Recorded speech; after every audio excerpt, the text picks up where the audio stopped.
Méditation du 1er juin, voir des possibilités. Car le Fils de l'homme est venu chercher et sauver ce qui était perdu. Luc 19, verset 10. Que pouvaient encore tenter les parents de Freddy, qu'ils n'avaient pas déjà essayé pour arracher leur fils au monde de la délinquance? À quoi pouvaient-ils encore avoir recours pour le libérer de son penchant irrésistible pour le vol? Le récit est raconté par Mark Finlay, auteur connu et conférencier international. Freddy avait à peine 10 ans quand il était déjà connu pour voler dans les commerces locaux. Pendant ce temps, ses parents désespérés avaient déjà épuisé tous les moyens à leur disposition. Punition, séduction, récompense, psychologue sans succès. Alors ils apprirent qu'une femme âgée, mademoiselle Chow, pouvait les aider. On disait que cette aimable femme avait une manière très sage de traiter les jeunes difficiles. Il prit au contact avec elle et elle consentit à s'occuper de Freddy. Le garçon accepta à contre-cœur d'aller chez la petite vieille. Quand il frappa à la porte, la première chose qu'il vit fut le doux visage de mademoiselle Chow. « Freddy, que c'est bien que tu sois venu, lui dit-elle chaleureusement. Peux-tu s'il te plaît aller à la poste avec ce billet de $100 et demander qu'il te fasse de la monnaie? » Freddy ne pouvait pas encore ses oreilles. Cette dame, sans le connaître, mettait entre ses mains $100. Jusqu'à présent, personne ne lui avait fait confiance. Alors, sans perdre de temps, il se hâta d'accomplir sa mission.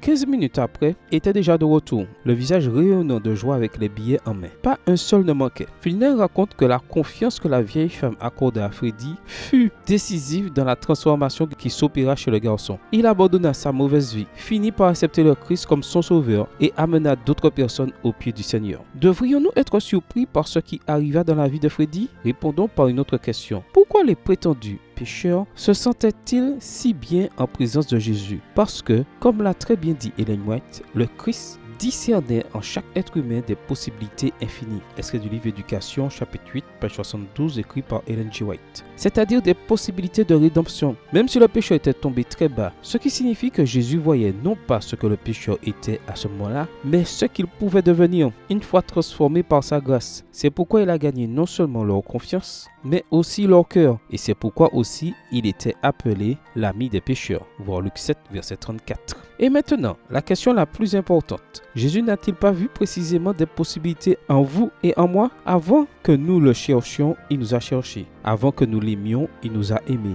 Avant que nous l'acceptions, il nous a acceptés. N'est-ce pas merveilleux? Prière. Merci Jésus, parce que tu as vu en moi ce que personne n'avait jamais vu. Des possibilités de rédemption. Bonne journée à vous et que le Seigneur vous bénisse.